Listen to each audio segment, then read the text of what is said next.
ሰላም ጤና ይስጥልኝ የምንጊዜ ሚዲያ ቤተሰቦች፣ በየሳምንቱ ማክሰኞ ወደ እናንተ የሚቀርበው ከመጽሐፍት ገበታ የተሰኘው ዝግጅታችን ጀምሯል።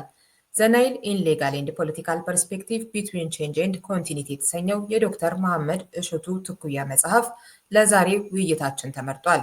መጽሐፉ 333 ገጾች፣ 4 ክፍሎችና 10 ምዕራፎች አሉት።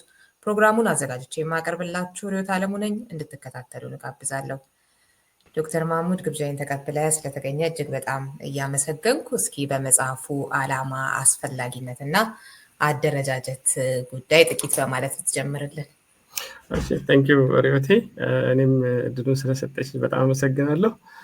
ሲቀጥል ደግሞ በጣም ይቅርታ፣ አይ ቲንክ ይህን መጽሐፍ እንወያይበታለን ብለን ካሰብን ረጅም ጊዜ ነበረ ቆይተናል። እንግዲህ ያው አሁን ፈጣሪ ፈቅዶ አሁን ስለተገናኘን በጣም ደስ ብሎኛል። መጽሐፉ አደረጃጀቱን በተመለከተ ያው አንቺም እንዳልሽው ወደ 10 ቻፕተሮች አሉት። የተከፋፈለው በአራት ነው፣ 4 ፓርት 10 ቻፕተሮች አሉት። የመጀመሪያው ቻፕተር ላይ ያው ኢንትሮዳክሽን ነው ያለው። ኢንትሮዳክሽኑ ላይ አሁን በአጠቃላይ የውሃ እጥረት በዓለማችን ላይ ያለው ኢምፕሊኬሽን ምን ይመስላል የሚለውን ነገር፣ ግሎባል ዋተር ክራይሲስን በተመለከተ እሱን ዲስከስ ያደረኩበት እና ነገር ነው ማለት ነው ያለው። ጀስት ቱ ኢንትሮዲውስ አንባቢዎችን አሁን ላይ ያለው የውሃ እጥረት ያለውን ኢምፕሊኬሽን፣ ፖለቲካል ኢምፕሊኬሽኑ ምንድን ነው የሚለውን ነገር፣ ሌጋል ኢምፕሊኬሽኑ ምንድን ነው የሚለውን ነገር ኢንትሮዲውስ ለማድረግ ነው የሞከርኩት ማለት ነው። ከዛ ስፔሲፊካሊ ደግሞ በናይል ቤዚን ላይ ያለው ተጨባጭ ሁኔታ ምን ይመስላል፣ the looming water crisis in the Nile basin የሚል ቻፕተር አለ፣ ሴክሽን አለ።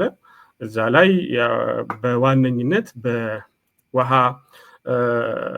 ማጠር እና እንዲሁም ፋይናይት የሆነ ሰፕላይ ነው ያለው የውሃ ነገር፣ ግን ዲማንዱ ደግሞ እጅግ በጣም እየጨመረ ስለሄደ እሱ ምን አይነት ኢምፕሊኬሽን አምጥቷል ነው። ጂኦፖለቲካል ኢምፕሊኬሽኑ ምንድነው፣ ሌጋል ኢምፕሊኬሽኑ ምንድነው የሚለው ነው። ከዛ ሌላ ስፔሲፊክ የሆነ ሴክሽን አለ። እዛ ሴክሽን ላይ ደግሞ ሶስተኛው ሴክሽን ማለት ነው የሌጋል እና ሃይድሮፖለቲካል ትራጀክተሪው ምን ይመስላል የሚለውን እንደዚሁ ኢንትሮዳክሽን አይነት ነገር፣ ብሪፍ የሆነ ኢንትሮዳክሽን ማሳየት ነው የነበረው። ሌላኛው ኦብጀክቲቭ ምንድነው የመጽሐፉ በጠቅላላ የሚለውን ነገር፣ ቻፕተር የመጀመሪያው ቡክ የመጀመሪያው ፓርት ምንድነው ኦብጀክቲቭ የሚለውን ነገር፣ ሁለተኛው ሶስተኛው የሚለውን ነገር ለማሳየት የሞከርኩበት ሴክሽን ያለው ማለት ነው። ሲግኒፊካንሱን በተመለከተ አንቺም ስፔሲፊካሊ ስለጠየቅሽኝ፣ ያው በናይል ጉዳይ ላይ ብዙ ጽሁፎች ተጽፈዋል። ኦብቪየስሊ ከተለያየ ፐርስፔክቲቭ ማለት ነው። ከኢትዮጵያን ፐርስፔክቲቭ የተጻፉ ጽሁፎች አሉ፣ ከግብፅን ፐርስፔክቲቭ፣ እንዲሁም ሌላ ኢንዲፔንደንት የሆኑ ኤክስፐርቶችም የጻፏቸው ጽሁፎች አሉ። ግን ይህንን ዩኒክ የሚያደርገው ነገር ምንድን ነው? ሜቶዶሎጂው ነው። አንደኛው ነገር ሜቶዶሎጂው አሁን በባህሪው የናይል ስተዲ በጠቅላላ በጣም ስፔሲፊክ ነው። የህግ ሰዎች ከሆኑ ጉዳዩን አፕሮች የሚያደርጉት ከህግ አንጻር ነው። የፖለቲካል ሳይንሶች ከሆኑ ደግሞ ከፖለቲካል ሳይንስ ፐርስፔክቲቭ ነው። ኢንጂነሮች ከሆኑ የኢንጂነሪንግ አስፔክቱን ነው የሚያዩት ማለት ነው። ይሄኛው መጽሐፍ 4 ዲሲፕሊኖችን ነው በአንድ ላይ የያዘው። እነሱን በጣም ኢንተርዲሲፕሊነሪ በሆነ አፕሮች ነው የተከተለው ማለት ነው። አንድ ከታሪክ አንጻር በደንብ አድርጎ ስክሩትናይዝ ያደርጋል። የተለያዩ ሚቶች አሉ፣ እነሱን በጠቅላላ ያያል ማለት ነው። የታሪክ ኢምፕሊኬሽኑ ምንድን ነው፣ የታሪክ ናሬቲቮች አሁን ላለው የውሃ አጠቃቀም ላይ ያላቸው ተጽዕኖም በጎም ሆነ አሉታዊ ተጽዕኖ ምንድነው የሚለውን ነገር በደንብ ያያል ከታሪክ አንጻር። ሌላኛው ሲቀጥል ደግሞ ከፖለቲክስ አንጻር ጂኦፖለቲክሱን በጠቅላላ በደንብ አድርጎ ያያል። በፕሮፌሽን የህግ ባለሙያ ነኝ እና ከኢንተርናሽናል ሎ ያለው እድምታ ምን ይመስላል የሚለውን ነገር በደንብ ያያል። ከዛ ሲቀጥል ደግሞ ይሄ ክላይሜት ቼንጅ ጋር ሪሌትድ የሆነ ጉዳይ ሞር ወደ ሳይንስ ይገባል። ግን ያው አምናት ክላይሜት ሪሌትድ የሆነ የሳይንስ ባለሙያ አይደለሁም፣ ሳይንቲስት አይደለሁም። ግን ምን አይነት ፖሊሲ ዲዛይን መደረግ መቻል አለበት፣ ክላይሜት ቼንጅ የሚያመጣውን ኢምፓክት ለመቀነስ ምን አይነት ፖሊሲዎች ዲዛይን መደረግ አለባቸው የሚለውን ፓርት ያያል ማለት ነው። ስለዚህ ከዚህ አንጻር ኢን ተርምስ ኦፍ ሜቶዶሎጂ ዩኒክ ነው፣ ሃዝ ሲግኒፊካንት ለማለት ያክል ነው ሜቶዶሎጂካሊ። ሲቀጥል ደግሞ ኢን ተርምስ ኦፍ ኮንተንት ለራሱ የሚያነሳቸው ኮንተንቶች በጠቅላላ ያልታዩ የሪሰርች ጋፕ አለ አይደለ? ጋፕ ናቸው ብሎ አይደንቲፋይ የሚያደርጋቸው ኤሪያዎች አሉ። እነሱ ላይ ሞር ፎከስ አድርጎ እንትን ያደርጋል ማለት ነው። በኤግዚስቲንግ አሁን አንድ ሪሰርች ለመባል መጽሐፍ ሆኖ ለመታተም ደግሞ የበለጠ ሪኳርመንት ነው።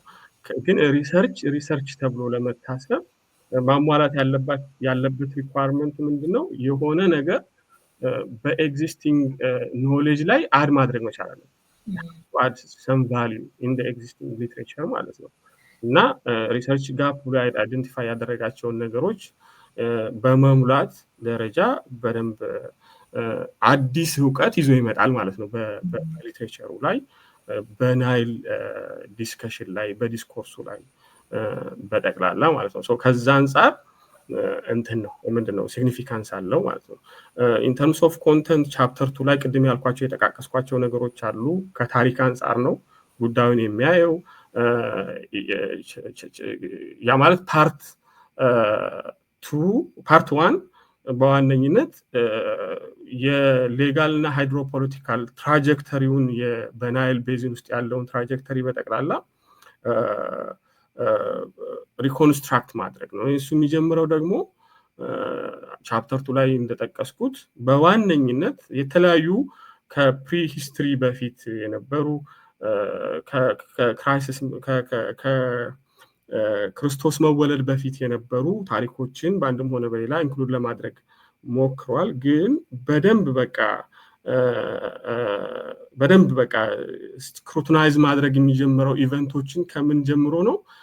ኢትዮጵያ ውስጥ ክርስትና ኢንትሮዲውስ ከተደረገበት ጊዜ ጀምሮ ነው። ከዛ ጀምሮ እስከ 2022 መጽሐፉ ተጽፎ ያለቀበት ስቴጅ ያነበረ። በዛ ሂደት በአባይ ሪሌትድ የሆነ የፖለቲካ፣ የህግ እና የታሪክ ነገሮችን በተቻለ መጠን በደንብ አድርጎ ለማካተት ይሞክራል ማለት ነው። ቻፕተር 2 ታሪኩን ነው በጠቅላላ የሚያየው። ቻፕተር 3 ደግሞ የህግ ጉዳዮቹን በተለይ የኮሎኒያል ትሪቲዎቹን የነሱን ስክሩቲናይዝ ያደርጋል፣ በደንብ አናላይዝ ያደርጋል። ቻፕተር 4 ላይ ደግሞ ከፖስት ኮሎኒያል ኢሚዲየት ፖስት ኮሎኒያል ስምምነቶች አሉ። 1959 ስምምነትን በዋነኝነት እሱን ኢንፋሲስ አድርጎ ዲስከስ ያደርጋል። የ1959 ስምምነቱ ላይ ያሉ ዲስኮርሶችን በጠቅላላ አድሬስ ያደርጋል ማለት ነው። እዛ ላይ የላይኛው የተፋሰስ ሀገራቶችን አስገዳጅ ነው፣ አስገዳጅ አይደለም፣ እንዴት ነው የኔጎሽቲንግ ሂስትሪው በጠቅላላ ምንድነው፣ ኮንተንቱ ምንድናቸው ምናምን የሚለውን በጠቅላላ ዲስከስ ያደርጋል ማለት ነው። ከዛ በኋላ ሳውት ሱዳን የሱዳን ፓርት ነበረች። ይሄ 1959 ስምምነት የተስማሙት በሱዳን እና በግብፅ አማካኝነት ነው። ስለዚህ ሳውት ሱዳን በዚህ ስምምነት ትገደዳለች አትገደድም የሚለውን ጉዳይም እንደዚሁ ኢንዲፔንደንት የሆነ ሴክሽን አስቀምጦ ዲስከስ ያደርጋል ማለት ነው። እዚሁ ሌላ ቻፕተር ደግሞ ሌላ ሴክሽን ከስተመሪ ኢንተርናሽናል ሎ ያላቸው በናይል ቤዚን ላይ ያላቸው ሬሌቫንስ ምንድን ነው የሚለውን ነገር እንትን ይላል ማለት የዓለም አቀፍ የውሃ ህጎች በናይል ቤዚን ኮንቴክስት ያላቸው ምንድን ነው የሚለውን ነገር ለማሳየት ይሞክራል። እዚች ፓርት ላይ ሁለት ነገር ነው የተጠቀምኩት። አንደኛ ዳይሬክትሊ የዓለም አቀፍ ውሃ የውሃ ህጎች በናይል ቤዚን ላይ ያላቸው አፕሊኬሽን ምን ይመስላል የሚለው በናይል ኮንቴክስት ነው በደንብ የታየው ማለት ነው። ይሄንን ሳደርግ ምን እያደረግኩ ነው ደግሞ ሰብሲኩዌንት ለሚኖረኝ ዲስከሽን መደላደልም እየፈጠርኩ ነው፣ ባክግራውንድ እየፈጠርኩ ያለበት ሁኔታ ነው። ቻፕተር 5 ላይ ደግሞ ሰከንድ ፓርት ይሆናል የመጽሐፉ ፖስት ኮሎኒያል attempts to change and maintain the status quo የሚል ፓርት ነው። ቻፕተር 5 ላይ ፖስት ኮልድ ዋር ካለቀ በኋላ ያለው የነበሩ ባይላተራል እና መልቲላተራል ኢኒሺዬቲቮች ምን ይመስላሉ የሚለውን ነገር ለማሳየት ነው የሞከርኩት። ከዛ በተጨማሪ ደግሞ ይሄ ዩኒላተራል የሆኑ ፕሮጀክቶችም እንዴት ነበረ የሚል አይነት ነገር ነው ለማሳየት የሞከርኩት ማለት ነው። ቻፕተር 6 ላይ ስፔሲፊካሊ የኮኦፐሬቲቭ ፍሬምወርክ አግሪመንት ነው ዲስከስ ያደረኩት። ከዛ ይሄ ወደ ምን ሊድ ያደርገናል? ኮኦፐሬቲቭ ፍሬምወርክ አግሪመንት የመጣው የግራንድ ኢትዮጵያን ሬኔሳንስ ዳም ነው ማለት ነው። ቻፕተር 3 ፓርት 3 የሚሆነው የግራንድ ኢትዮጵያ ሬኔሳንስ ዳም እና እሱን ተከትሎ ያሉ የህግ ዲስፒዩቶች ምን ይመስላሉ የሚለውን ነገር ነው ያየሁት። ቻፕተር 7 ላይ የህዳሴ ግድቡንና ዲክላሬሽን ኦፍ ፕሪንሲፕሉን አናላይዝ ያደረኩበት ነባራዊ ሁኔታ ነው። ቻፕተር 8 ላይ ደግሞ ከህዳሴ ግድቡ የዲክላሬሽን ኦፍ ፕሪንሲፕሉን ሀገራቶቹ ከተስማሙ በኋላ ያሉትን ዲስፒዩቶች በጠቅላላ እዚህ አሜሪካ እስከመጡበት ጊዜ ድረስ ምናምን ያለውን ነገር ነው ያየሁት ማለት ነው። ከዛ ቻፕተር 9 ላይ ስለ ወደፊት ነው። ወደፊት ምን ይሆናል? ክላይሜት ቼንጅ ኢምፓክት አለ። የሰው ህዝብ ብዛት እየበዛ ነው። የውሃ መጠን ኮንስታንት ነው፣ የሚቀያየር ነገር አይደለም። ግን ህዝቡ እየበዛ በሄደ ቁጥር ዲማንዱ እየጨመረ በሄደ ቁጥር ስኬርሲቲ ይፈጠራል ነው። ይሄን ስኬርድ የሆነ ሪሶርስ እና ደግሞ በክላይሜት ቼንጅ ደግሞ ያለውን ኢምፓክት ከግንዛቤ ውስጥ አድርገን እንዴት አድርገን ነው ልንጠቀምበት የምንችለው የሚለውን ነገር በደንብ ያየሁበት ነው። ቻፕተር 10 ኮንክሉዥን እና ሪኮሜንዴሽን ነው። እሺ፣ በጣም አመሰግናለሁ። ለአድማጮች እንግዲህ ጥቂት ለማለት ቅድም እንደጠቀስከው ይህንን መጽሐፍ ለመወያየት ያሰብነው ቆይቶ ነበረ፣ ግን በተለያዩ ምክንያቶች በተለይም አንተ በጣም ቢዚ ስለሆንክ ሳንችል ቀርተናል እና በክፍል እያደረግን በዝርዝር ልናየው የሚገባ ነው።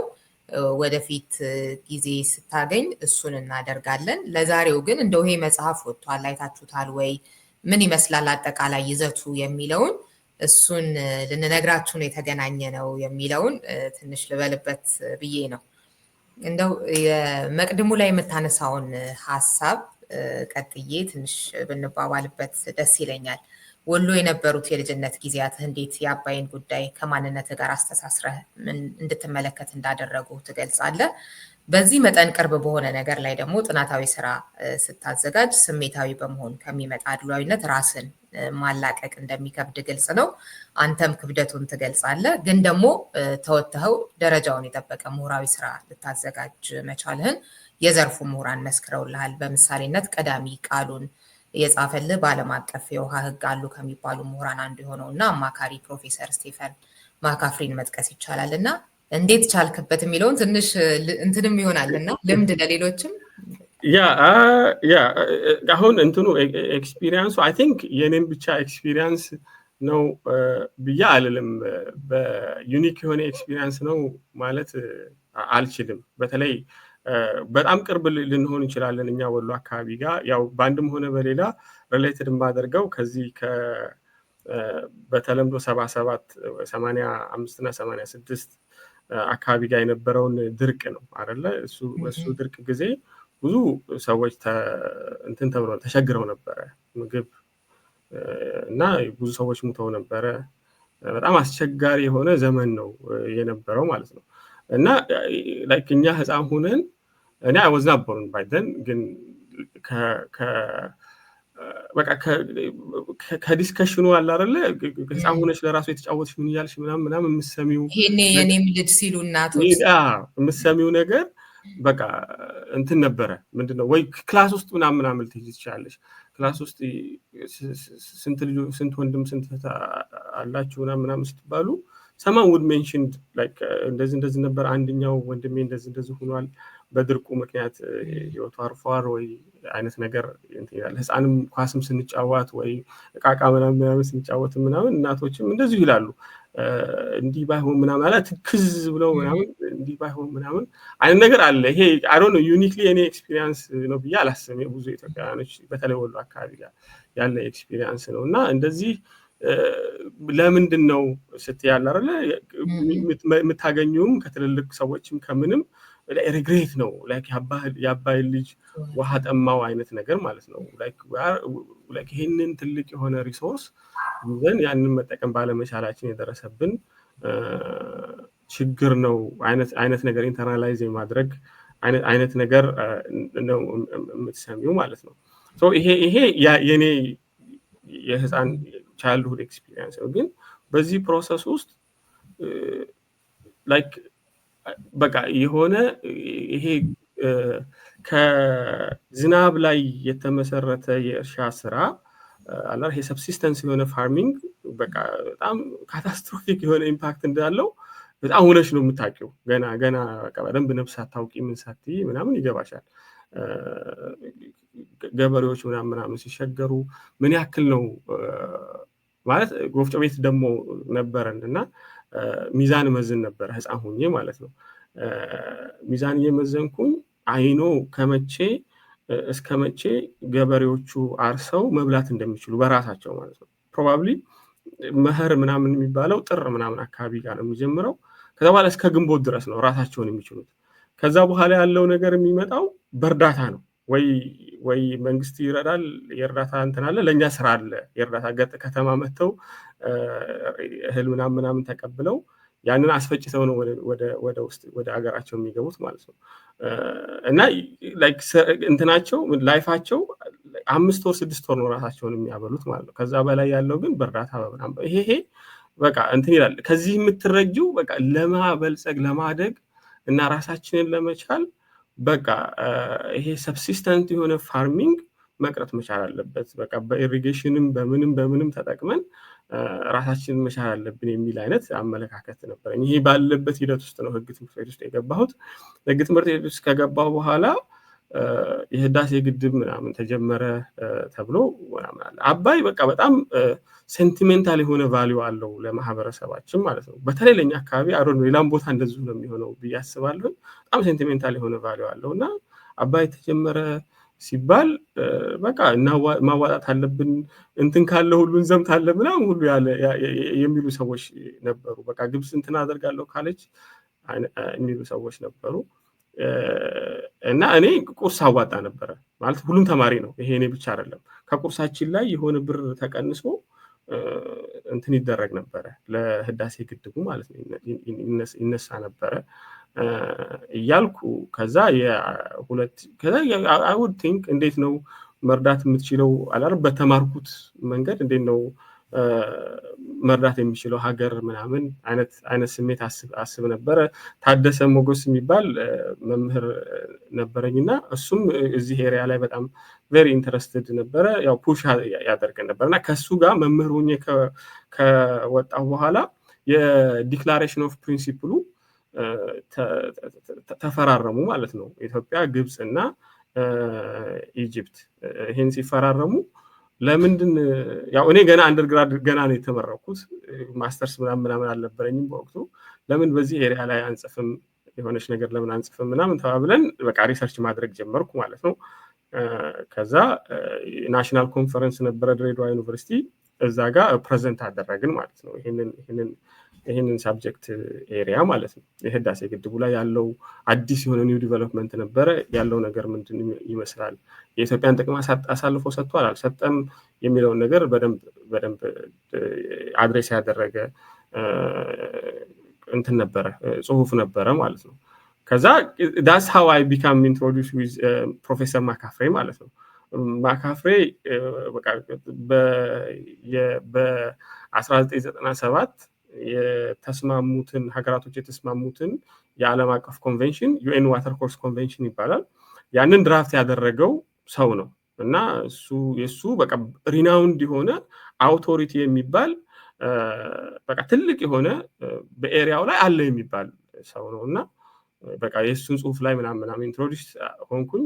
እዚህ አሜሪካ መጣሁኝ። የአሜሪካም ማስተርስ ምናምን እየሰራሁ እዛ አካባቢ ጋር ትንሽ ኢንተረስትድ ሆንኩኝ። በኋላ ላይ ፒኤችዲ ምናምን ማሰብ ሲጀምር በቃ ከሱ ጋር ብሬ መስራት አለብኝ ብዬ እሱን ሪች አውት አደረኩት እና he was willing to supervise me ወደዛ ሄድኩ ማለት ነው። የፒኤችዲ ጆርኒ እንደዚህ ተጀመረ ማለት ነው። ይሄ ቅድም ያልኩሽ ባጌጅ በዚህ ጆርኒ ላይ ሲግኒፊካንት የሆነ ኢምፓክት ነበረው። ቬሪ ፓሽኔት ነኝ ለእንትኑ ለሳብጀክት ነው። ቬሪ ፓሽኔት ነኝ። የምጽፋቸው ጽሁፎች ለራሱ ምናምን በቃ ጽንፍ የያዘ ይሆናል። በቃ ዋን ሳይድድ የሆነ ማለት ነው። አይ ሪሜምበር በቃ ይሄንን አትሊስት ኮንቪንስ ማድረግ ዩ ሜይ ኖት ኮንቪንስ ደም፣ ግን አትሊስት በቃ አንብበውት እንዲጨርሱት መሆን መቻል አለበት።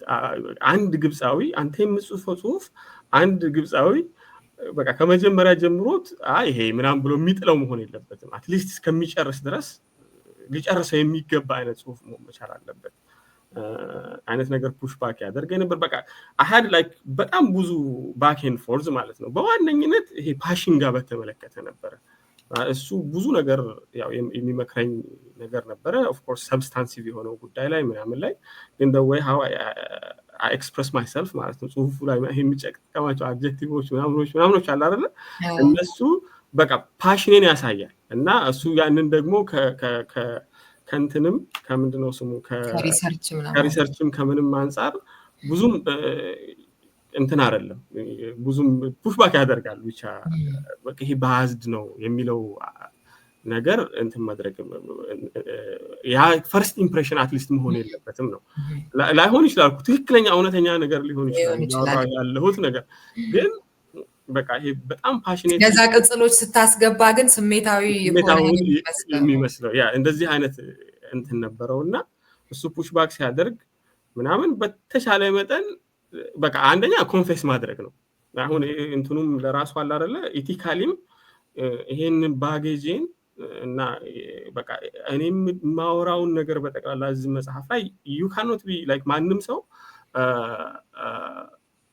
ማለት ባዝ ፍሪ አይሆንም በባህሪው ማለት ነው። በቃ ምንም ሳይንስም ፒውር የሆነ ሳይንስም ሆነ ምንም ላይ ቢሆን የሆነ ነገር ወይ ሳምፕሊንግ ላይ ባዝ ሊኖረው ይችላል፣ ወይ የሆነ ነገር ላይ እንት ሊኖር ይችላል። የሱ ፐርሰናል የሆነ አመለካከቱ በአንድም ሆነ በሌላ ኢንፍሉዌንስ ሊያደርገው የሚችልበት ተጨባጭ ሁኔታ አለ።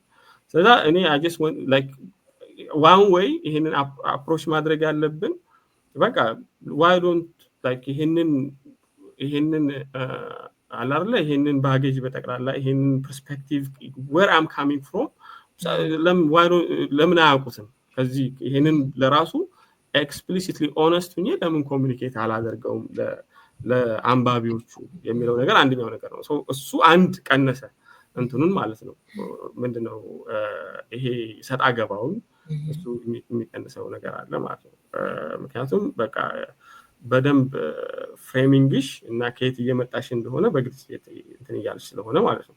አንደኛው ነገር ነው። ሁለተኛው ነገር ደግሞ በተቻለ መጠን አሁን ላይክ ይሄ ፓሽኔት የሆነውን ነገር ለመቀነስም ጽጽፍም ምንም ስድም ለመቀነስ ከዛ በተጨማሪ ደግሞ በቃ ክሌም ለማደርጋቸው ነገሮች በጠቅላላ በደንብ ኤቪደንስ ሰፖርት ማድረግ ነው ማለት በደንብ በቃ ማስረጃዎችን በደንብ ሰፖርት ማድረግ ማለት ነው። እና አንዳንድ ኤሪያዎች ላይ ለምሳሌ ኢትዮጵያንም ክሪቲሳይዝ አደርጋለሁ ማለት ላይክ ነሰሰርሊ ሌላኛው አሁን አንድ ኢሹ በዚህ በኢትዮጵያ በናይል ዲስኮርስ ላይ አንድ ክሪቲካል የሆነ ኢሹ ምንድነው የ1902 የስምምነት ይደበቃል። ሁለቱ ብቻ ነው 1959 ብቻ ነው የሚወራውና 1902 ስምምነቱ ይደበቃል። ይሄ የሚደበቀው ፐርሰፕሽኑ ምንድነው በቃ ኢትዮጵያን ይጎዳል ተብሎ ስለሚታሰብ ነው። እና አንድ ጸሐፊ አለ ታደሰ የሚባል ጸሐፊ አለ he is the only exception ከኢትዮጵያ ፐርስፔክቲቭ ማለት ነው። የህግ ፕሮፌሰር የነበረ በቅርቡ ነው ሚድል ኔሙ ዘለቀ ነው ላስት ኔሙ መኮንን ነው። እሱ የጻፋቸው ጽሁፎች ላይ ስትሮማን ሆነው አግኝቻቸዋለሁ ፐርሰናሊ ማለት ነው። ስትሮማን ስልሽ ፎከስ ያደረገው በዋነኝነት 1929 እና 1959 ስምምነት ላይ ነው። ሌላኛዎቹን 1902ን በቃ ምንም ዲስከስ አያደርገውም ያንን ኢሹ ማለት ነው። እና ሃይድ የመደረግ ነገር አለ። ፕሮፌሰር ታደሰ ደግሞ እሱ በደንብ ታደሰ ወልደ ጻዲቅ የሚባል አንድ መጽሐፍ ጽፎበታል። በቃ እሱ ነው በቃ በደንብ ኤግዞስቲቭሊ ያችን 1902 ስምምነትን ኤግዞስቲቭሊ አድሬስ ያደረጋት እሱ ነው። እና ሌላኛው ግን በኢትዮጵያ ዲስኮርስ ውስጥ ይደበቃል በአንድም ሆነ በሌላ እና ይሄንን ኢሹ በቃ ዲስከስ መደረግ አለበት የሚለው ነገር ነው አንደኛው ነገር ማለት ነው። 1902 ለኢትዮጵያ ሬሌቫንት የሆነው ስምምነት ይሄንን ዲስከስ አድርጌያለሁ።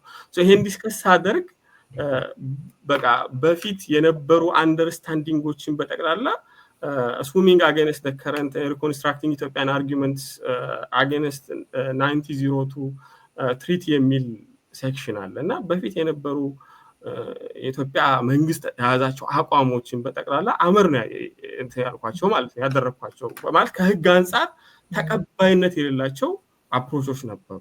እነሱም በደንብ አድርጎ በቃ ብትንትን አድርጎ ሪኮንስትራክት የተደረገበት ያደረኩበት ነባራዊ ሁኔታ ነው። ያ የሚያሳይሽ ኢቭን ኢትዮጵያ የሚያስበላ ምናምን አይነት ተብለው በተለምዶ የሚታሰቡ ነገሮችን ሁሉ አይ ኮንፍሮንት እና ይሄም አንዱ አፕሮች አንዱ ነገር ነው። በተሻለ መጠን ሃይድ ያደረኩት አንድ ኤሪያ ላይ ምሳሌ በቃ በስቴት ሰክሰሽን ጋር ምናምን በተመለከተ አርካይቭ እያየሁኝ ኢትዮጵያን የሚያስበላ ነገር አየሁኝ። 1902 ላይ በተመለከተ ኢትዮጵያ ሰሚት ያደረገቻቸው ዶክሜንት ማለት ነው ለዩኤን ካደረገቻቸው ዶክሜንቶች ማለት ነው። እዛ ላይ አሁን ይሄንን መደበቅ አለብኝ የለብኝ የሚለው ዳለማ ይመጣል ማለት ነው። እሱን በደንብ አድርጌ አትሊስት እውነተኛውን የሆነ ይሄ እንደዚህ እንትን ብላለች ዊልፉሊ ኢትዮጵያ አድሚት ያደረገችበት ነባራዊ ሁኔታ አለ። ስቴት ሰክሰሽንን በተመለከተ ትሪቶሪያል ምንድነው ትራንስባውንደሪ ዋተር የሚመለከቱ ስምምነቶች ምንድናቸው? ፐርማነንት ናቸው። ስለዛ ይወረሳሉ፣ ኢንሄሪት የሚደረጉ ስምምነቶች ናቸው የሚል እዛ አንቀጽ ላይ ኢትዮጵያ የሰጠችው ኮሜንት በግልጽ ያስቀምጣል ማለት ነው። ኢትዮጵያ ይሄንን ኦን ዋን ሃንድ አድሚት አድርጋ ከዛ በኋላ ይሄ አርቲክል እሷ ላይ አፕላይ አያደርግም የሚል አርጊመንት አለ። እሱ አይሰራም ማለት ነው። ይሄን ኮንፍሮንት ያደረኩበት ተጨባጭ ሁኔታ። ስለዛ ይልቁንስ ሌላ የሆነ አፕሮች ሌላ ሂስቶሪካል የሆነ አፕሮች ተከትዬ ለምን ኢትዮጵያ የማትገደድበት ነባራዊ ሁኔታ ያሳየሁበት ተጨባጭ ሁኔታ ነው ማለት ነው። የተከተልኩት ሌላ አፕሮች ነው። ግን ሳውንድ ደግሞ ማለት ነው ላይክ ኢትዮጵያን ለመርዳትም ነሰሰሪ ለዛም ብዬ ብቻም ሳይሆን ግን ይሄ አፕሮች የተሻለ ነው በሚለው ማለት ነው ከአድቫይዘሪም ጋር የተነጋገርኩት። ስለዛ እንደዚህ አይነት አፕሮች ነው የተከተልኩት ነው። በተሻለ መጠን ለራሴም ኦነስት መሆን ነው የተከተልኩት መንገድ። እንዲህ አይነት ነገሮችም ሳገኝ እነሱን ኮንፍሮንት ማድረግ ነው፣ መደበቅ ምንም አይደለም። በዚህ ሂደት ውስጥ ኦቨርኦል ስታዩ ኢትዮጵያ ሀቅ ስላላት ነው ለኢትዮጵያ አድቮኬት የሚያደርገው እንጂ ሀቅ ስለሌላት አይደለም። ገብቶሻል? ምናምን አይደለም መሆን ያለበት ሀቅ እንደሌለው ተጋፍጠኸው ሀቋን ማሳየት ነው። ዛትስ ዘ አፕሮች ዳት አይ ፎሎድ። እሱ ያው ጥሩ አደረገው ማለት ነው። በኋላ ላይም ፕሮፌሰር ምናምን በጣም ነው የወደደው። ዲስ ኢዝ ቬሪ ኢንላይቲንግ። በተለይ ቺን ፓርቲ ያልኩሽን ዲስከሽን ላይ በቃ ዲስ ኢዝ ቬሪ ኢንላይቲንግ ምናምን ነበር የሚለው የነበረው ኮሜንት ማለት በጣም ነው የወደደው።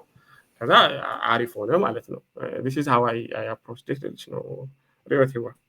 እሺ በጣም ኢንተረስቲንግ ነው። ምክንያቱም አንዳንዴ ምሁራዊ ርቀትን መጠበቅ የሚከብድባቸው ጉዳዮች አሉ አይደለ? የሆነ ከምንያያዝባቸው በስሜታችን ለነፍሳችን ቅርብ የሆኑ ጉዳዮች አሁን እንደጠቀስነው አይነቱ ነገር ሲሆን ምንድነው መደረግ ያለበት የሚለውን ዞሮ ከሀገር ጥቅምም አንጻር ካሰብነው የሆነ ይሄኛው ኢትዮጵያዊ ዜጋ ባያወጣው ሌላው ቆፍሮ ደግሞ ሊያወጣው ይችላል። ተጋፍጦ ለሱ መፍትሄ መፈለግ የሚለውም ከሀገር ጥቅም አንጻር ራሱ በጣም ትክክለኛ አፕሮች ነው ብዬ ነው የማስበው። እስኪ መግቢያው ላይ ደግሞ ስለሚነሳ አንድ ሀሳብ ትንሽ እንባባል። የውሃ እጥረት ስለሚባለው ጉዳይ በተለይ ድሮና ዘንድሮ ያሁሉ አመለካከቶችንም ትንሽ ብትልበት ደስ ይለኛል። ቤንጃሚን ፍራንክሊን ጠቅሳለ። የውሃው ጉድጓድ ቢደርቅ የውሃ ዋጋ ያኔ ይገባናል እንደሚባለው የውሃን ዋጋ ካልተቸገርን የምናውቀው አይመስልም እንደዚህ የሚልና እሱ ላይ እንግዲህ በተለይ ድሮ ልጆች ሆነን ምናምን ስንማር ውስን ሀብቶች ደግሞ አላቂ ያልሆኑ ምናምን እንደዚህ የሚባሉ ነገሮች ነበሩና እሱን ትንሽ ብትለው ደስ ይለኛል ስለ ውሃ። very critical aspect እሱም የውሃ አሁን ኢንትሮዳክሽኑ ላይ የተከተልኩት አፕሮች ምንድነው like statement of problem እንደምንለው በሪሰርች ማለት ችግሩ ምንድነው የምንለው አይነት ነገር አለ አይደል እንደሱ ማለት ነው እሱ የተከተልኩት በዓለም አቀፍ ደረጃ አሁን ያለው የግሎባል ዋተር ክራይሲስ ኮዞቹ ምንድናቸው የሚለውን ነገር ነው እና ይሄ ከፖፑሌሽን ግሮዝ ጋር በዋነኝነት ሲግኒፊካንት የሆነውን ነገር ኮንትሪቢዩት የሚያደርገው ፖፑሌሽን ግሮዝ ነው በቃ ህዝብ እየጨመረ ነው ያለው ውሃ ደግሞ ኮንስታንት ነው አይጨምርም አይቀንስም ምን አይልም ምናም በቃ ኮንስታንት ነው የሚሆነው ማለት ነው ሶ በዚህ ሂደት ውስጥ ሞር ህዝብ በጨመረ ቁጥር ዲማንዱ እየጨመረ ይሄዳል ይሄ ደግሞ ኮንስታንት የሆነ ውሃ እንትን አይበቃም ነው ዳስ ኮንሰፕቱ በጠቅላላ ማለት ነው እና ምንድነው አመለካከታችን እስከ ቅርብ ጊዜ ድረስ ውሃ በቃ አባንደንት የሆነ ሪሶርስ ነው በቃ እንደፈለግን የምንጠቀምበት የማያልቅ አይነት የሆነ ሪሶርስ ነው ሞር ፎከስ የሚያደርገው ወደ እንትን ላይ ወደ ምንድነው ላይክ ኦይል ላይ ጋዝ ምናምን ሪሌትድ የሆነ ነገር ላይ ነው እንጂ ከውሃ አንፃር እንትን አይደለም ውሃ ደግሞ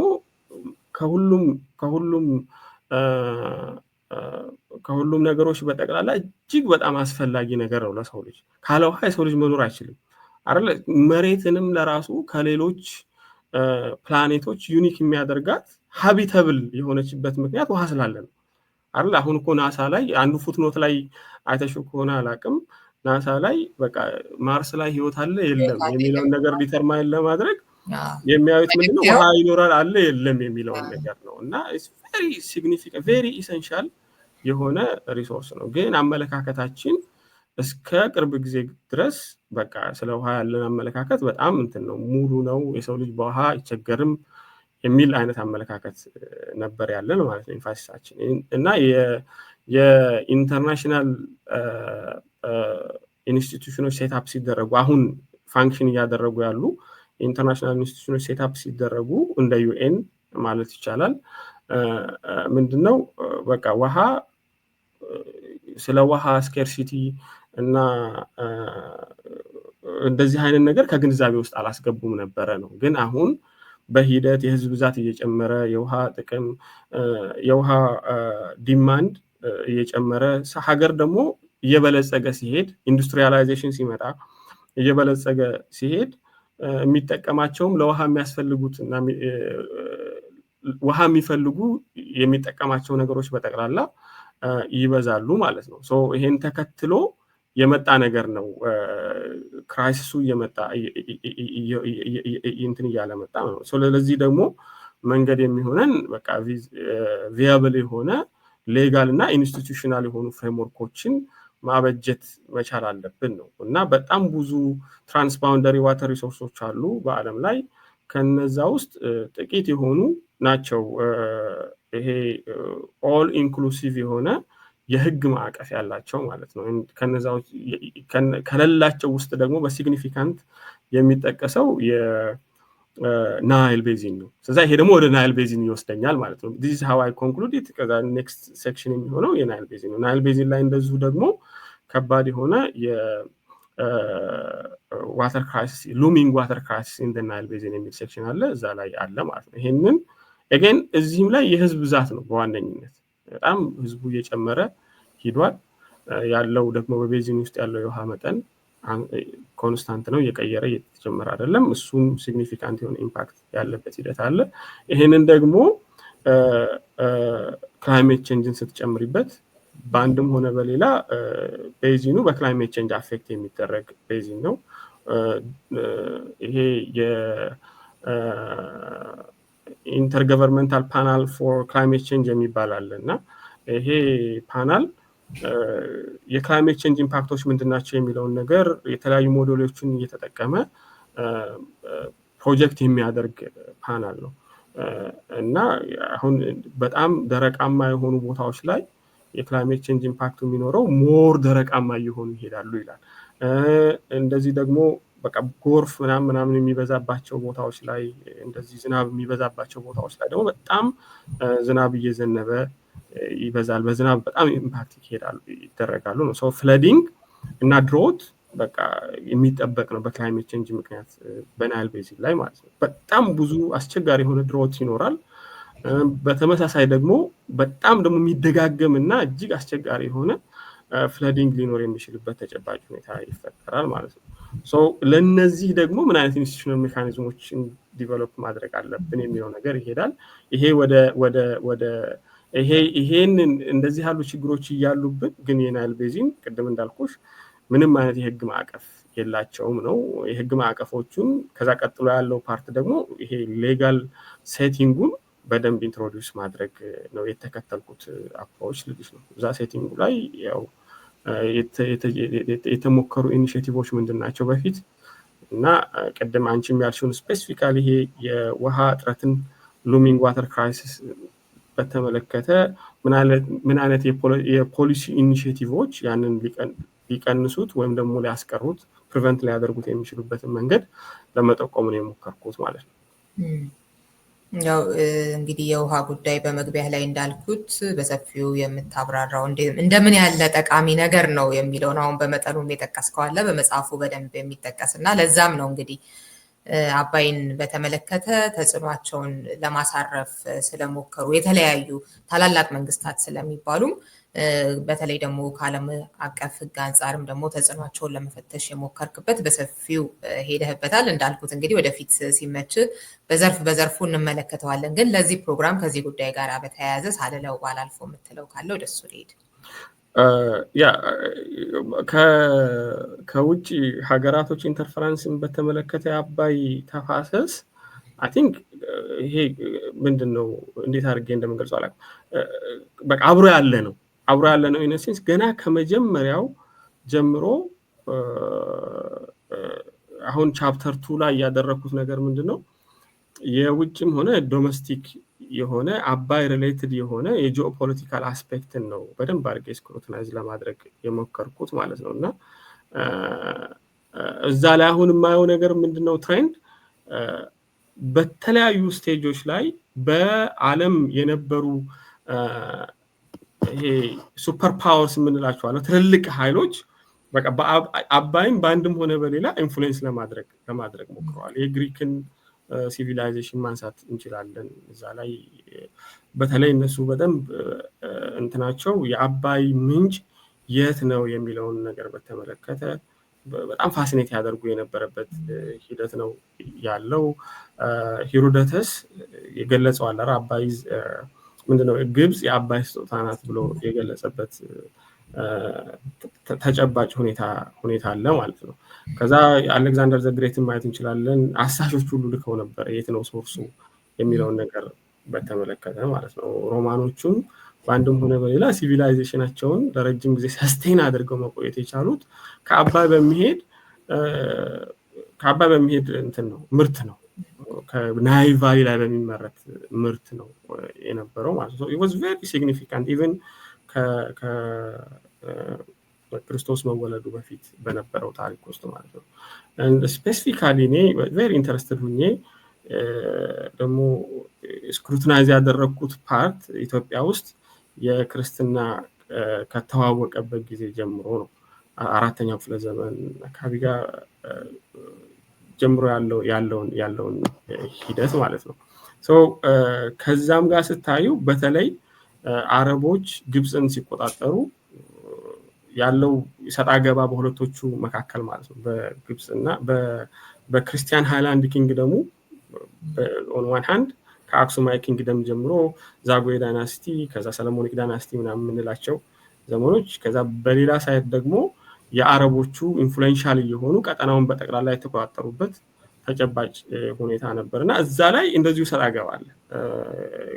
አንዱ ሴክሽን ምንድነው የሚለው the Nile as a bargaining chip for ancient Ethiopia የሚል ሴክሽን አለና ኢትዮጵያውያኖቹ የኢትዮጵያ ነገስታቶች የሚያደርጉት የነበረው ነገር ምንድነው ታች ይሄ ኮፕቲክ ቸርቹ አረቦቹ ክርስቲያኖቹን በሚጨቁኑበት ሰዓት መስጊድ ቤተክርስቲያን ምናምን በሚያፈርሱበት ሰዓት ምናምን የናይልን አቅጣጫ ቀይሬ ለራማ እንቀይራለን ምናምን እያሉ ያስፈራሩ ነበር ይዝቱ ነበር ምናምን እና ይመጣሉ ከግብጽ ምናምን መተው ይለምናሉ ለንጉሱ ወርቅ ምናምን ይሰጣሉ። ይሄ ብዙ ኢንሲደንቶች አሉ እዚህ ላይ ማለት ሌላ ጊዜ ቬሪ ፋሲኔቲንግ የሆነ ራሱን የቻለ አስፔክት ነውና እሱ ሌላ ጊዜ በደንብ ዲስከስ እናደርግበታለን። ብዙ ኢንስታንሶች አሉ በዛጉዌ ዳይናስቲ ጋር በተለይ በተመለከተ በላሊበላ ጋር በተመለከተ ከላሊበላ አምደ ጽዮንን ማንሳት ከዛ ዳዊትን ማንሳት እንደዚህ ያለ በተለያዩ ጊዜዎች ላይ አለ ማለት ነው። የሰለሞኒክ ዳይናስቲም ሲመጣ እንደዚሁ ማለት ነው። ሶ በዚህ ዘመን አሁን this is a domestic እርስ በራሳቸው በሁለቶች በቤዚኑ ባሉ ሀገራቶች መካከል የተፋሰሱ ሀገራት ያለው ሰጣ ገባ ነው። ይሄንን ደግሞ ወደ ላይ ከፍ ካደረግነው ምንድነው የሚሰጠን በዚህ ዘመን ማናቸው ትልልቅ የሆኑ ኃይሎች ብለን ብንሄድ በዚህ on one hand you have Portugal ማለት ነው።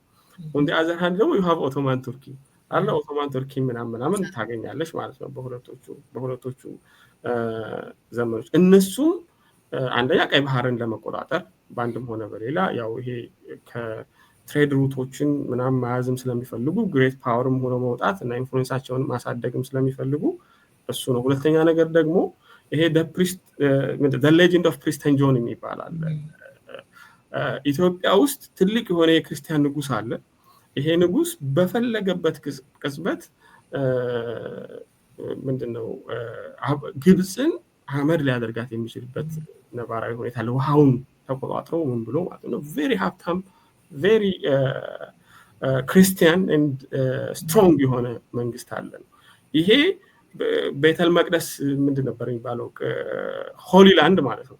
ሆሊላንድ ላይ ሆሊላንድ ላይ ምንድነው ኢየሩሳሌም ነው ምንድነው ቅዱስ ምድር ሆሊላንድ ላይ ምናምን አካባቢ ያሉ ኢሮፓውያኖች ክሩሴደሮች ተቆጣጥረውት ነበር ኤሪያው ማለት ነው አይደለ? እና እነሱ ከኢሮፕ መተው የዚህን ሌጀንድ ይሰማሉ።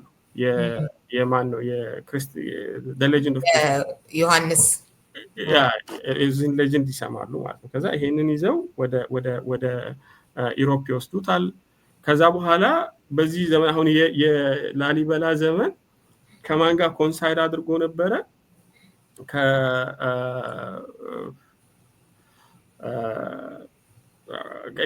ከማን ጋር ኮንሳይድ አድርጎ ነበረ? የአንድ ንጉስ ክሩሴደሮቹን አሸንፎ እንትን ያለበት ተጨባጭ ሁኔታ ነበረ። ቤተል መቅደስን ወይም ደግሞ ሆሊላንድን የተቆጣጠረበት ሰልሐዲን ባሲር ጊዜ ዘመን ጋር ኮንሳይድ አድርጎ ነበረ ማለት ነው። እና ሆሊላንድ የተቆጣጠረበት ዘመን ነበረ። ይሄን በተቆጣጠረበት ዘመን ምንድነው ያሰቡት የነበረው ከፖርቹጋሎቹ ወደ ኢትዮጵያ እንደዚህ እየመጡ በኋላ ላይ ሂደቱ እየቆየ ጊዜውም እየቆየ በሄደ ቁጥር ወደ ኢትዮጵያ መተው አላማቸው ምንድን ነበረ? አባይን ከአንድ አግደው ማለት ነው አባይን ዘግተው እንደገና ሆሊላንድን ማስመለስ ነበር የነበራቸው አላማ ማለት ነው። ከዛ ያንን ተቀጥሎ ደግሞ ይሄንን የትሬድ ሩትን በጠቅላላ ዶሚናንሳቸውን ፖርቹጋሎቹ ያንን መቆጣጠር ነበር የፈለጉት። ሰዎች ልከው ነበረ ሞክረው ነበረ እንደዚህ እንትን ለማድረግ ምናምን አንፎርቹኔትሊ ይሄንን ፕሮጀክት ከመጀመሩ በፊት ተመለሰ ይላል ወደ ፖርቹጋል ሰውየው ማለት ነው። ግን እዚሁ የቀሩ ምኖች ነበሩ አብረው የቀሩ ሰዎች ነበሩ ማለት ነው። ይሄ አለሽ ማለት ነው። ከዛ በኋላ የምን ኢሹ ይመጣል? የሃይማኖቱ ጉዳይ ይመጣል አይደለ? የኢማም አህመድ እና የክርስቲያን ሃይላንድ ኪንግ ደግሞ ያደረጉት ጦርነቶች ምናምን ይመጣል ማለት ነው። በአባይ ምክንያት የቀሩት እንትኖች ፖርቹጋሎች እዚህ ኢትዮጵያ ውስጥ መጥተው ቪዚት አድርገው የቀሩት ፖርቹጋሎች እነሱ ናቸው እንደገና ኢለኒ ምናምን የላከቻቸው ማለት ነው ወደ ባንድም ሆነ በሌላ ወደ ፖርቹጋልና ድጋፍ እንዲያደርጉላቸው የመጡት ማለት ነው። መጡ ፖርቹጋሎቹ ዩልሲ የሁለቶቹን ሀገራቶች ኦን ዋን ሃንድ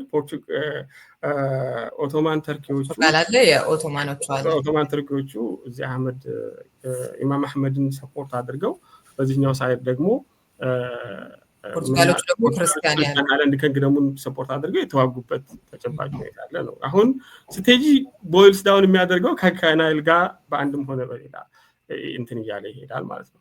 ይሄን ደግሞ አሁን አንድ ዘመን ደግሞ ከፍ አድርገን ከሄድ የምናገኘው ምንድነው ኮሎናይዜሽን ነው።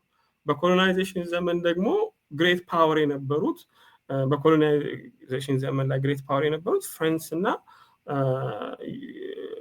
የእንግሊዝ መንግስት ናቸው እና በፍራንስ እና በእንግሊዝ መንግስት መካከል የነበረው በአንድም ሆነ በሌላ የአባይን ውሃ የመቆጣጠር ትልቅ የሆነ ዓላማ አላቸው። ይሄ ላይ መጽሐፊም ላይ ኮት አድርጋቸዋለሁ። ፕሮፌሰር መስፍን ምን ብለው ይገልጹታል? ይሄንን አባይን የተቆጣጠረ ምንድነው? አባይን የተቆጣጠረ ስዊዝ ካናልን ተቆጣጠረ። ስዊዝ ካናልን የተቆጣጠረ ደግሞ ዓለምን ተቆጣጠረ ነው። ታስ አፕሮቹ ማለት ነው። እና የአባይ ምንጭ ለመቆጣጠር ከባድ የሆነ እንቅስቃሴ አድርገው ነበር። ኮሎናይዜሽን ከመጀመሩ በፊት ያው ግብጾቹ ለራሱ መተው ነበር እዚህ ኢትዮጵያን ከሶርሱ ለማያዝ ማለት ነው፣ ውሃውን ለማያዝ። በዚህ ሂደት ውስጥ ጉራና ጉንደት ላይ በአፄ ዮሐንስ አማካኝነት ተመተው የተመለሱበት ሂደት ነበረ። ከዛ ሰብሲኩዌንትሊ የመጣው ነገር በዚህ ሲሸነፉ ትልቅ የሆነ ኤክስፔንዲቸር ነበራቸው። ተበድረው ምናምን ብለው ነው ይሄንን ኤክስፔንዲቸር ያደረጉት። የተለያዩ የውጭ ሀገር ዜጎችን ሚሽነሪዎችን ቀጥረው ምናምን ነው ወደዚህ ነገር ውስጥ የገቡት ማለት ነው።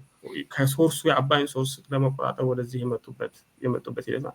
ሲሸነፉ የተከተለው ነገር ምንድነው? ከሰር። ያንን መክሰር እንደ ፕሪቴክስት ተጠቅመው ነው እንግሊዞቹ ለራሱ ግብፅን በቅኝ ግዛት ስዊዝ ካናልን የተቆጣጠሩት የያዙት እና ግብፅን እንደ ቅኝ ግዛት የያዟት ማለት ነው።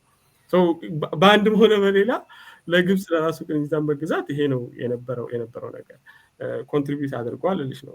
ከዛ ፈረንሳዮቹም እንደዚሁ በቀጠናው ላይ የራሳቸውን የሆነ ፓወር ፕሮጀክት ማድረግ የሚፈልጉበት ለመቆጣጠር የሚፈልጉበት ሂደት ነበር። ትልቅ የሆነ ኮምፒቲሽን ነበር። ያ ኮምፒቲሽን ፋሻዳ ኢንሲደንት ምናምን የሚባል ኢንሲደንት አለ እዛ ላይ ሱዳን ላይ ማለት ነው።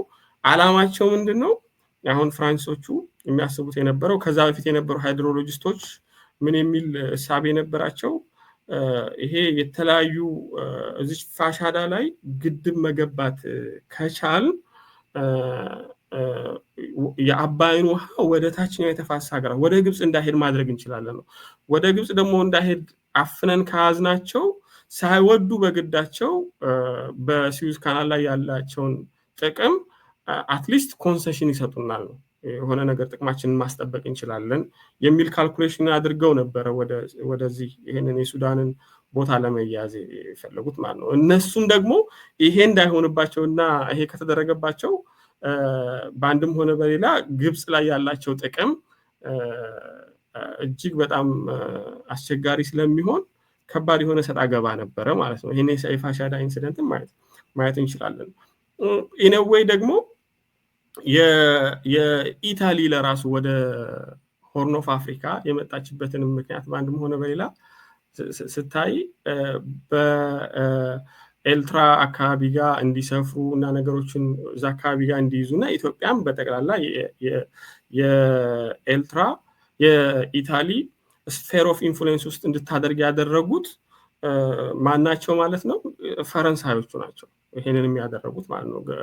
ይሄም ካልኩሌሽናቸው ምንድን ነበረ? ፈረንሳዮቹ ትንሽ ጠንከር ያሉ ኮንቴንደር ናቸው ለእንግሊዞቹ ማለት ነው። ስለዛ ከሶርሱ ኢትዮጵያን መቆጣጠር ከቻሉ ለግብፅ እንግሊዝ በስዊዝ ካናል ላይ እና በግብፅ ላይ ያላትን ኢንተረስት አፌክት ያደርጉባቸዋል ነው። ያ እንዳይሆን ደካማይቱን ጣሊያንን ወደ አቅራቢያው አመጡ ማለት ነው። ያ ደግሞ በአንቀጽ 17ቱ አለመግባባት በውጫሌ ስምምነቱ አለመግባባት ብሎ ወደ የአድዋ ጦርነት ምናምን ላከን ማለት ነው።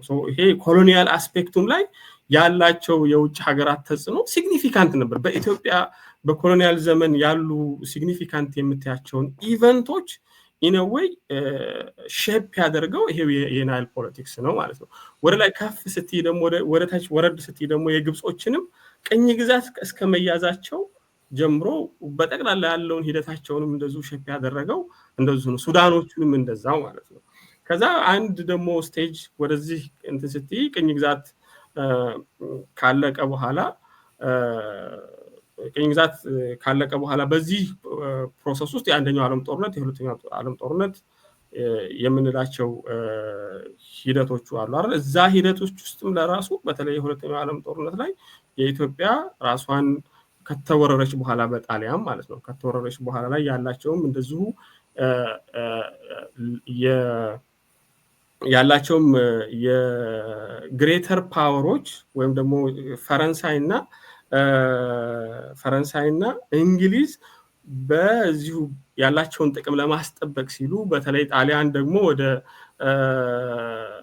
ሂትለር ጋር እንዳይወግን ብለው ሲፈሩ ስለነበረ በአንድም ሆነ በሌላ ብድር ተከልክለን ነበረ። መሳሪያ ማስገባት የተከለከልንበትን ነባራዊ ሁኔታ ነበረ። ግን ይሄም ኢንፍሉዌንስ ያደርገዋል ማለት ነው። ከአንደኛው ዓለም ጦርነት በኋላ የምናገኘው ምንድነው? ሁለት ግሬት ፓወሮች ነው የምናገኘው። እንግሊዝ ተዳከመች፣ ፈረንሳይም ተዳከመች በጦርነቱ ምክንያት። አሜሪካ ትልቅ የሆነች ፓወር ሆና ወጣች። ወዲህ ደግሞ የሶቪየት ዩኒየን ትልቅ የሆነች ፓወር ሆና ወጣች ማለት ነው። ሁለት ብሎክ ተከፈለ አሜሪካ፣ በኢስተርን እና በዌስተርን ብሎክ ማለት ነው። በዛ ሰዓት በግብጽ በኩል ማን ነበረ?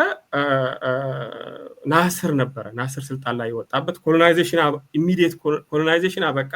የመጀመሪያው ንጉስ ነበረ። ያንን ንጉስ መፈንቅለ መንግስት አድርጎ ናስር መጣ ማለት ነው። ናስር በቃ ፕሮ ሶቪየት የሆነ አቋም የነበረው እና የስዊዝ ካናልንም ናሽናላይዝ ያደረገ ከአሜሪካኖቹ ጋር ትልቅ የሆነ እንትን የነበረበት ሂደት ነበረ ማለት ነው።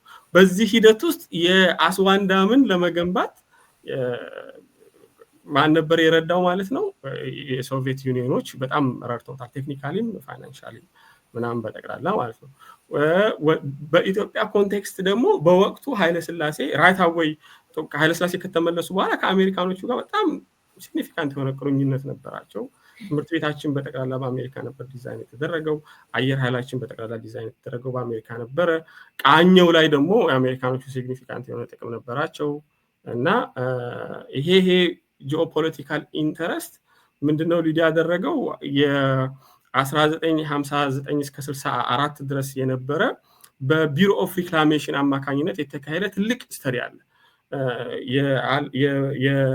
የአባይ ተፋሰሱን በጠቅላላ አጥንተው ለሃይድሮ ፓወር ለኢሪጌሽን በምን አይነት መልኩ ኢትዮጵያ ልትጠቀምበት የሚችልበት ተጨባጭ ሁኔታ አለ የሚለውን ነገር አጥንተው ፕሮጀክቶች አይደንቲፋይ አድርገው የተለያዩ ፕሮጀክቶች አይደንቲፋይ አድርገው እየሄዱ የነበረበት ሂደት ነበረ። የቆቃ ፕሮጀክት እንዲሁ በአሜሪካኖቹ እርዳታ የተጀመረበት ተጨባጭ ሁኔታ ነበረ ማለት ነው።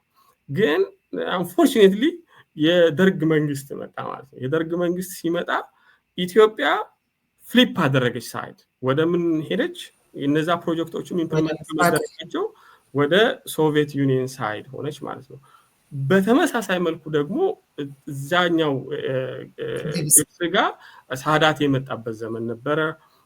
ይሄ ጦርነት ትራይፓርታይት አግሬሽን ምናምን የነበረበት ሂደት ነበር። እስራኤልን አታክ ያደረገበት ነባራዊ ሁኔታ ነበረ እና ያንን ተከትሎ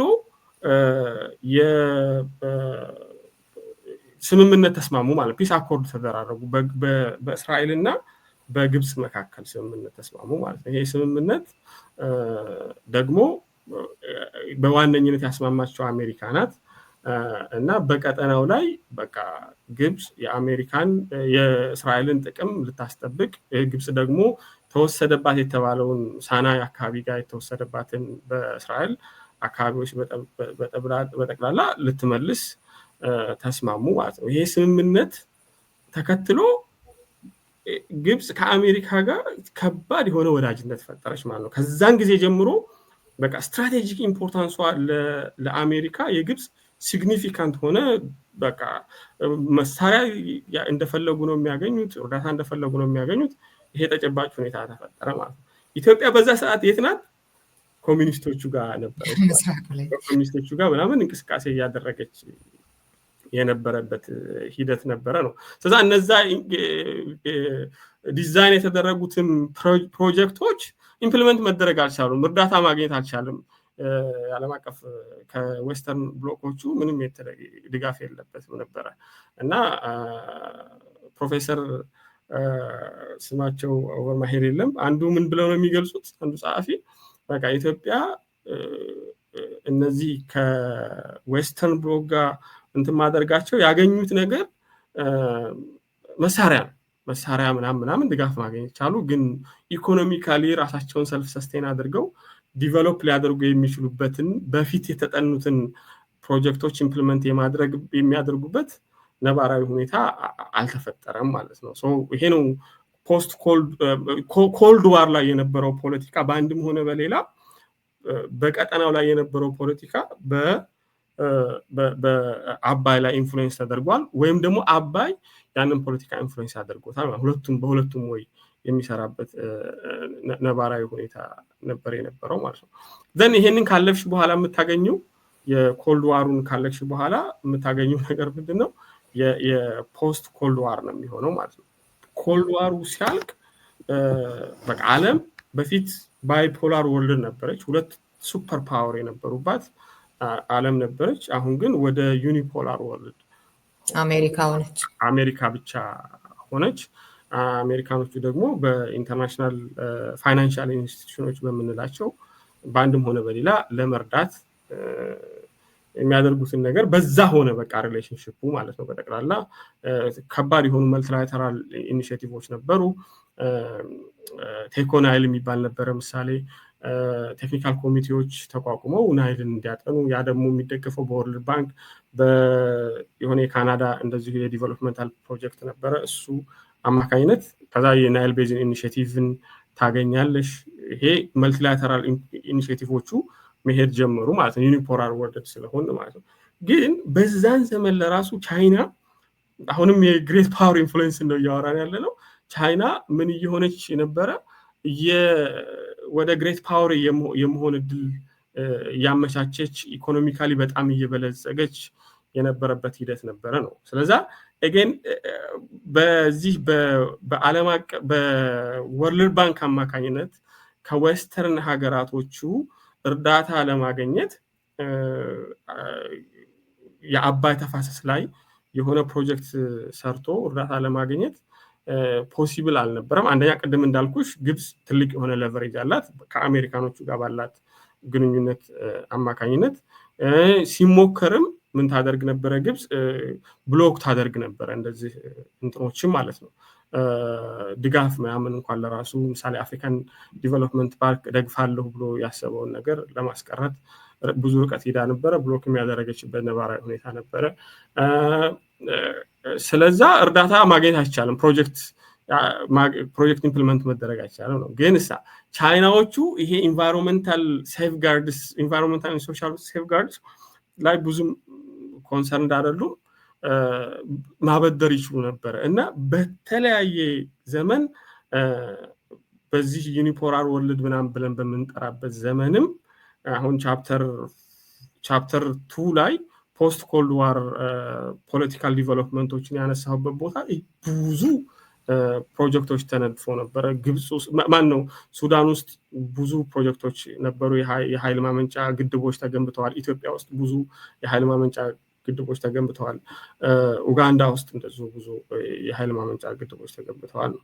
ስለዛ ምንም እንኳን ወደ አንድ የሆነ የቤዚን ኢኒሼቲቭ ለመምጣት ብንሞክርም ኤጌን በቻይና እርዳታ ምክንያት በቀጠናው ላይ ብዙ ዩኒላተራል ፕሮጀክቶች ሲገነቡ የነበረበት ነባራዊ ሁኔታ አለ እና እንዳውም ምንድነው ኮንክሉዥን የዛ ፓርት ላይ ዩኒላተራሊዝም የፖስት ኮልድ ዋር ሞደስ ኦፐራንዲ ነበረ የሚል አይነት ኮንክሉዥን ነበረ የነበረኝ ልልሽ ነው። ከዛ ይሄ ደግሞ ከዛ ቀጥሎ ደግሞ አሁን ያለንበት የህዳሴ ግድቡ መጣ። የህዳሴ ግድቡ ሲመጣ ወይ ቻይናዎቹ በቦንድ በምን ኮንትሪቢዩት አድርገዋል የህዳሴ ግድቡ ላይ ማለት ነው። ከዛ ደግሞ የትራምፕ አድሚኒስትሬሽን ሱሺ ላይ የአብይ አህመድ አድሚኒስትሬሽን ተስማምቶ የህዳሴ ግድቡን አሜሪካ ካመጣው በኋላም የነበረውን ኢንፍሉዌንስ ያው ፕሮግራሙን ብዙ ጊዜ ሰርተንበታል የምናስታውሰው ነው። እና ኢቨን እስከ ዩኤን ሴኩሪቲ ካውንስል ድረስ ጉዳዩ የሄደበት ለዲስከሽን የቀረበበት አንሄርድ ኦፍ አንፕሬሲደንትድ በሆነ መንገድ ያለፍነው ሂደት ነው ያለው ማለት ነው። ከታሪክ አሁን ስናየው ከመጀመሪያ ከሂሮደተስ ጊዜ ጀምሮ እስከ በቀደም ለታ የትራምፕ አድሚኒስትሬሽን ትራምፕ ይሄንን ግድብ ልታፈነዳው ትችላለች ምናምን እስካለበት ጊዜ ድረስ በአንድም ሆነ በሌላ ከግሬት ፓወር እና ከውጭ ሀገር ኢንፍሉዌንሶች ጋር በጣም የተጠላለፈ ነው። እሱ ውሃው ለራሱ አባይ የዓለም አቀፍ ፖለቲካን ኢንፍሉዌንስ የሚያደርግባቸው ነባራዊ ሁኔታዎች አሉ። የዓለም አቀፍ ፖለቲካ ደግሞ ውሃውን ኢንፍሉዌንስ የሚያደርግበት የውሃ አጠቃቀሙ ምናምን ኢንፍሉዌንስ የሚያደርጉበት ሂደት አለ ነው። መጽሐፍ የሚያደረገው እነዚህን ነገሮች ነው ሪካርድ ማድረግ የሞከረው ማለት ነው።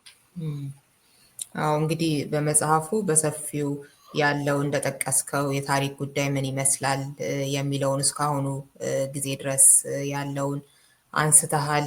እንደዚሁም ደግሞ የፖለቲካ የዓለም አቀፍ ሕግ ቅድም ስትጠቅስ እንደነበረው ከክላይሜት አንጻር የናይልን ጉዳይ በጥልቀት ያየህበት ነው እና የተሰራ ሪቪውም ሳይ ነበረ የኦቨር ስቴት ዩኒቨርሲቲው ፕሮፌሰር ጆን ሙኩም የሰራውን የመጽሐፍ ዳሰሳ።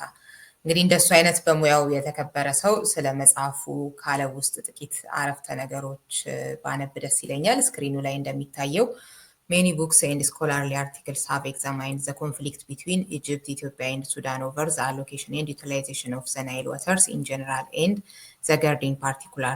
However, Professor Mahmoud Taqiy's recent publication titled The Nile in Legal and Political Perspective Between Change and Continuity is the most comprehensive, timely, and policy relevant, extremely rigorous, but easily accessible እያለ የገለጸው አለና እንደ ክፍተት ልበለው ያነሳው አንድ ነገር ከሰብአዊ መብቶች አንጻር የሚመለከትበት ደግሞ ምዕራፍ ቢኖረው የበለጠ ይሆን ነበር አይነት ነውና እሱን ነገር ሆን ብለህ ነው የዘለልከው ለምን የሚለውን እስኪ ትንሽ በልበት። Yeah, I think that's very critical as well. Yeah, Professor John, I think ጥሩ እንትን ነው ጥሩ ሪቪው ነበር ያደረገው። እንደዚህ አይነት ነገር ስትጽፊ በምን አይነት መልኩ ሪሲቭ ሊደረግ ይችላል? ጽሁፍ አለ አይደለ? ስኮላርሊ ኮሚኒቲው አካዳሚያው እንዴት ነው የሚቀበለው የሚለው ነገር ትንሽ ያስጨንቃል። ብታየው በጣም ያስጨንቅ ነበር እና ይሄ መሆኑ በጣም ደስ ብሎኛል። have no idea how happy I was ማለት ነው ይሄንን ሳነበው ምናምን ማለት ነው። አንዳንዴ ዝም ብሎ ክረሽ ሊያደርግሽ ይችላል። በቃ ኢራሽናል የሆነ ነገር አድርጎ ብዙ ነገር እንትልልሽ ይችላል እና ይሄ እንደዚህ ሲሆን በጣም ኦብቪየስሊ በጣም ለፍቼበታለሁኝ መጽሐፉም ላይ እንደዚህ ያለ ደግሞ ሪኮግኒሽን ሲሆን ደስ ይላል ማለት ነው እና እሱ ኦቨርኦል በጣም አሪፍ ስራ እንደሆነ ነው እንትን የሚለው በጣም አሪፍ እንደሆነ አድርጎ ነው የሚያስበው። ግን እንደ ክፍተት አድርጎ ያነሳው ነገር ምንድነው ይሄ human right to water የውሃ ሰብአዊ መብት ልበለው አሩ ነው እንደዛ አይነት አርጌ ሰብአዊ መብት አንፃር የውሃን ከሰብአዊ መብት አንፃር ማየት አይነት ነገር ነበር ያለውና እሱን ብታየው አሪፍ ነበር አይነት ነገር ነበር ኮሜንቱ ወደፊት ለሚመጣው ኤዲሽን ላይ እሱን ቢያስገባው የሚል ኮሜንት ነው እንትን ያለው።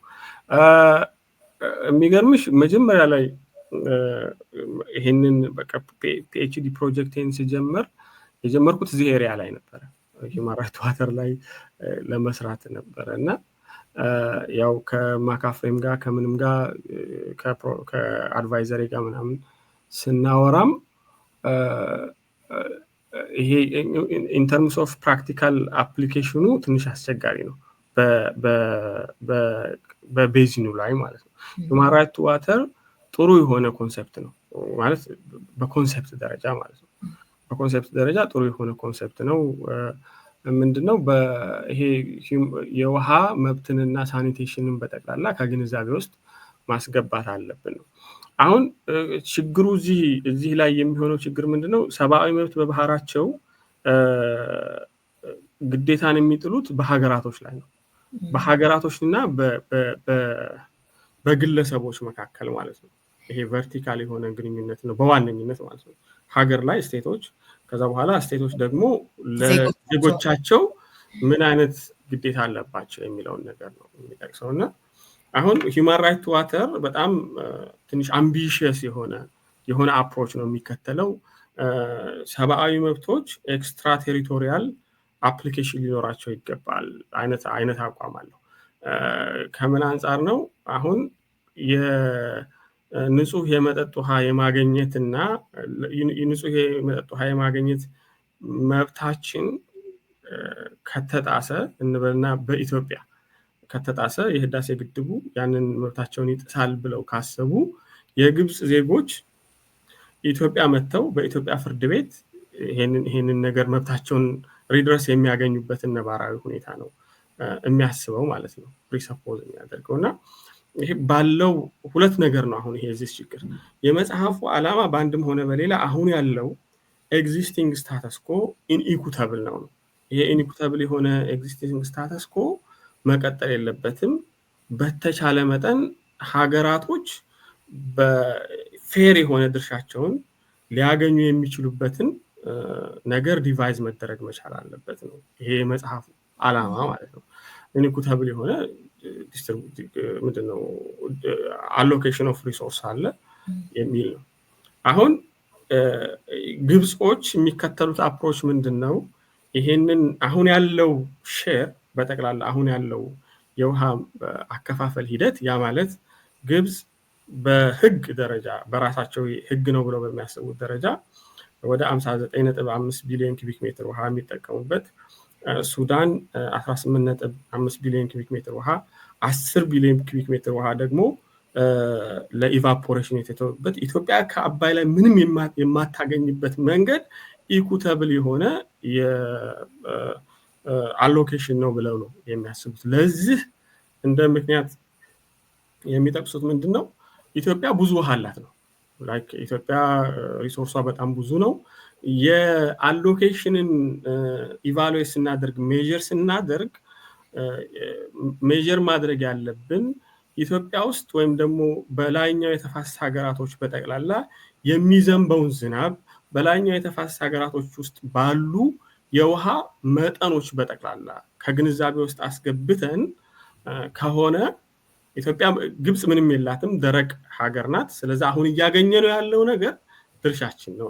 ይሄ ደግሞ የዩኤን ዋተር ኮርስ ኮንቬንሽን ማካፍሬም ድራፍት ያደረገው ኮንቬንሽን የሚለው ውሃን የአባይ ተፋሰስ ብቻ ናት ሼር የምትደረገው ብሎ ነው። ከዛች ኢትዮጵያ ምንም ያክል 5 ቢሊዮን ኪቢክ ሜትር ሆነ 7 ቢሊዮን ኪቢክ ሜትርም ከሆነ ምንም ሼር አላት ከዛ ማለት ነው።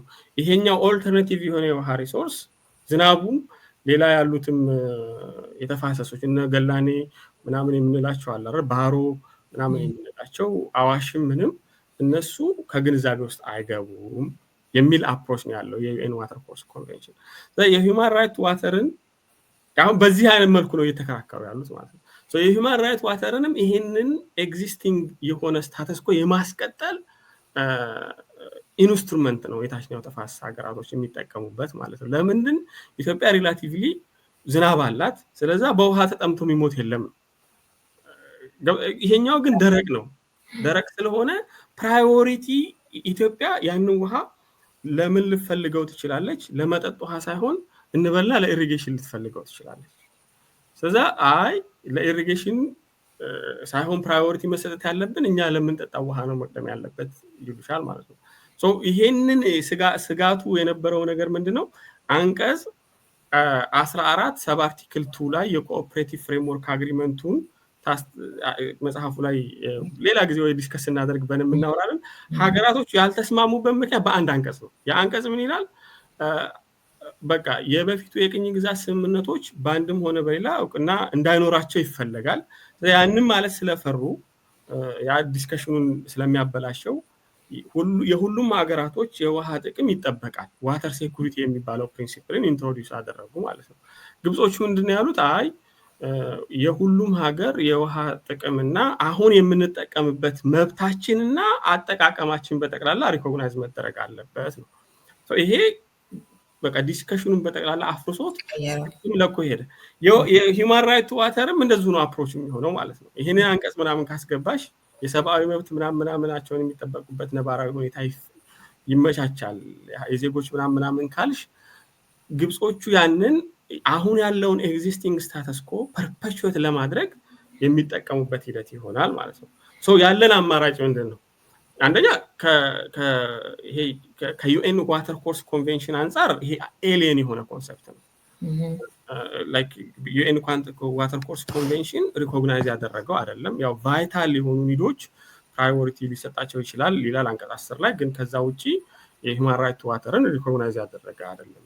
ስለዚህ የተከተልነው አፕሮች ይሄኛውን ኤክስክሉድ ማድረግ ነው እና ፎር ዩር ሰርፕራይዝ ዲፌንስ ላይ ይሄ ጥያቄ ተጠይቆ ነበር።